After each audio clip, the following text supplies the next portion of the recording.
right, a CIA military coup has placed a CIA-dominated military junta of U.S. puppets into power in Egypt. On the other hand, their authority is now unconstitutional. The Constitution was shredded.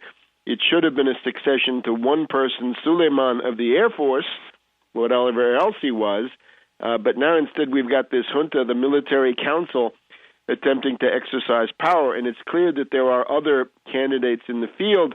The darling of the international media, of course, is Ghonim, the Google executive, who is hailed as the Robespierre, Lenin, and Mao of this revolution all rolled into one. And he, of course, is a very nondescript little character, a little mouse of the bureaucracy there in Google, inconsequential figure, but hailed as the founder of the revolution.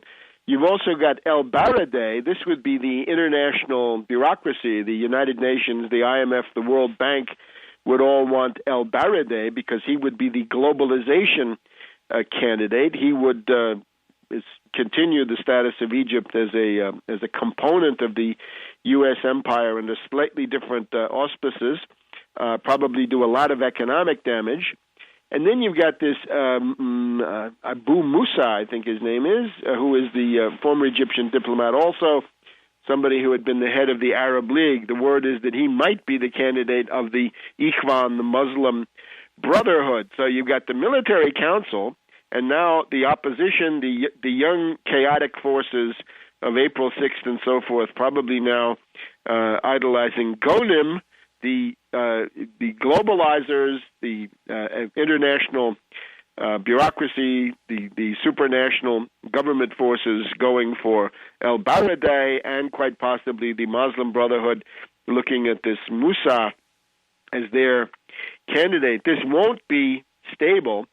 And then again, inside the army, you may have people who resent the servility of their leaders, these generals who are now accepting to take over under clear U.S. auspices. They come into power stamped as U.S. puppets, abject creatures of imperialism, foreign agents, tools of foreign interests, and so forth. There may be some colonels in that military establishment who are already getting radicalized over the 2 weeks, who may now decide that enough is enough, and that Tantawi and General Annan are far too close to Washington, present in the Pentagon when the coup began, and then now coming in after Mubarak is forced out by God knows what threats. So unstable. It's a junta. It's an oligarchy. It's not a single dictator. The Constitution has been thrown out the window, so it's now a leap in the dark, a leap into chaos. And the scenarios are fairly obvious. Let's just go back, though, and ask ourselves, why this conflict? Because the international significance of it, I think, is very, very great. We're now closer to war with Iran than we were before. The Iranians may not see this. The Iranians may know this but not say it. They're not saying it. The Iranians are saying, well, hail the Islamic Revolution in Tunisia and in Egypt. I think the Iranians, some of them anyway, are smart enough to know that that's not what is going on here, but they're locked into that. I think now basically every existing government of whatever type is now in a state of fear of U.S. destabilization using these tools. I hope they've studied Obama, the postmodern coup, the making of a Manchurian candidate, because if they have, they will then be better able to understand what's coming after them now.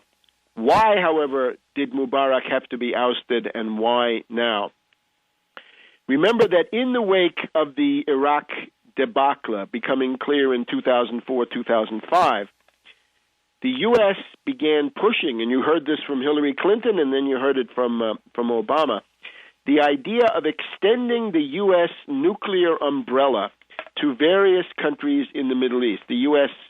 Close allies. The idea was that Egypt, Saudi Arabia, the Gulf states, meaning the United Arab Emirates, Kuwait, Oman, all those little states, typically historically British puppet states, along the coast of Saudi Arabia, in the Gulf, the Persian Gulf, the Arabian Gulf, they would be brought under U.S. nuclear protection, as would Israel. And that this would then be the creation of that Sunni Arab front, with, of course, the Israelis incongruously being a part of it, that Sunni Arab front that the U.S. has been striving to put up to play against Iran, to play against the Iranian Shiite, Hezbollah, and other related forces in the Middle East, possibly including Syria on the Iranian side, if that alliance holds up. Now, the question was, therefore, in August of 2009, who would accept the U.S. nuclear umbrella, and in so doing, tacitly accept the idea, well, you're now part of a cannon fodder front of expendable Arab puppet states that we're going to play against the Iranians, and a regional war. It's the obvious thing. If you want to control the region, if the U.S. is now too weak to control the region, then control it with creating these two blocks, these two sides, and you can then increase your influence if everybody in the region is at each other's throats. The person who took the lead in saying no to this plan was Mubarak.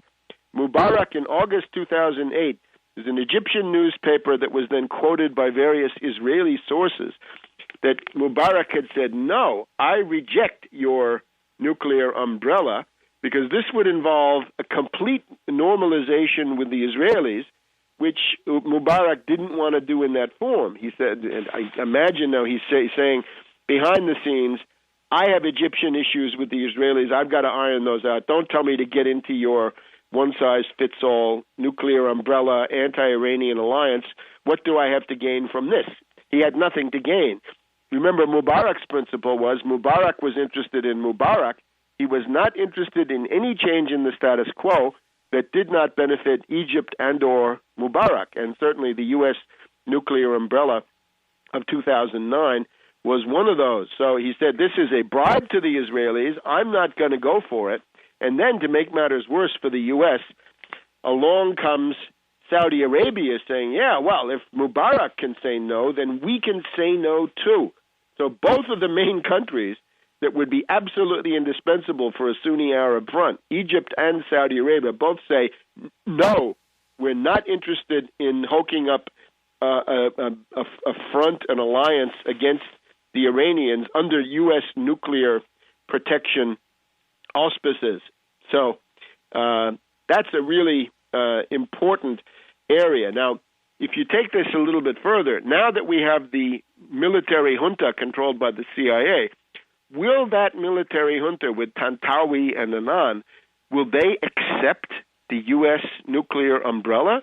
Will they accept participation in a U.S.-backed Arab Sunni front against the Iranians with the participation of Israel? I think that is a really big, explosive question. That is, in certain ways, internationally the one to watch. Will Egypt accept the role of being the spear point, the expendable kamikaze puppet to be used against Iran? With Mubarak, you could say they were a puppet. Even that, I think, is an exaggeration. But a kamikaze puppet, they were not. And Mubarak was in a position to say, look, I'm the entrenched dictator of Egypt. You guys get lost. I'm not interested in your crazy utopian crackpot plans for reorganizing the Middle East. Another example, the question of the fate of Lebanon. The U.S. notoriously has hooked up this United Nations Commission, and this goes back to 2005, the assassination of Hariri, and the attempt by the U.S. has always been pin this on Hezbollah. Well, unfortunately, there's no proof. What do you do then? You create a kangaroo court inside the United Nations, stack it full of U.S. agents, and deliver an indictment of Hezbollah. And that Mubarak was not interested in following. Back in a minute on World Crisis Radio.